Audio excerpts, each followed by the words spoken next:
face a variety of brutal demonic foes in Diablo 3, but the most dangerous enemy you'll encounter is another person. The game's PvP arenas pit players against each other in furious mouse-clicking battles where you can go one-on-one or divvy up into teams. Sharpen your axe and slot those runes. You'll need every trick to come out on top.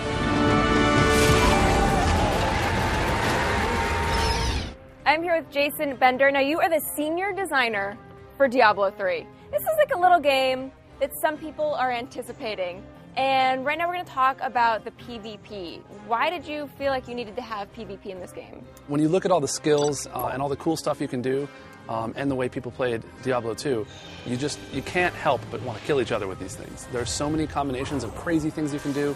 It just cries out for it. You have to have it. There's billions of combinations. How do you balance for that? In PvP, we really focus on the stuff like crowd control and manipulating other players' actions so that we don't want map control to be a factor. You're fighting in a small area. We really highlight the classes, the difference between the classes. And how different is the PvE experience going to be from the PvP experience for the player? PvP is completely frenetic, and all the other players are very, very deadly. You have to panic every time you see them. You got to do the right combination of skills to get out, to get out of there. Crazy strategies. So you really have to focus on burning down one really tough dude, and you have to do it fast. It's a really different pace. Is this going to be your character from the single player, or are you having a different character experience? It can be the same character.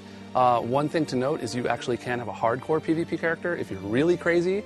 If you die, you're dead. You have to be really careful what you do with your characters. You're not going to want to jump directly into, the most hardcore kind of thing. You die a lot. I mean, the game's fast. You can die instantly with just a couple spells cast on you. So you really have to plan. So we expect that to be the kind of extended game experience. But, you have to get in there and get your hands dirty. That's how PvP is. It's fast and it's deadly. And do you think there's going to be people who are only going to play PvP, or do you think that it's just really a whole experience to play PvE and PvP together? What I expect is that most people who want to play PvP will play a lot of co-op, and they'll jump into PvP with their buddies for long sessions of time, and then they'll jump back into co-op for things like getting better loot.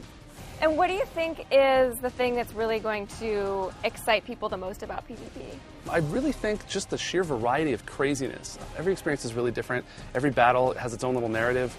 There's just so much stuff that can happen that it's not going to get dry and boring right out of the gates. I mean, you're going to have so many things to explore, and there's always going to be a little tweak and a little strategy to counter. Awesome. Thank you very much. Thank you.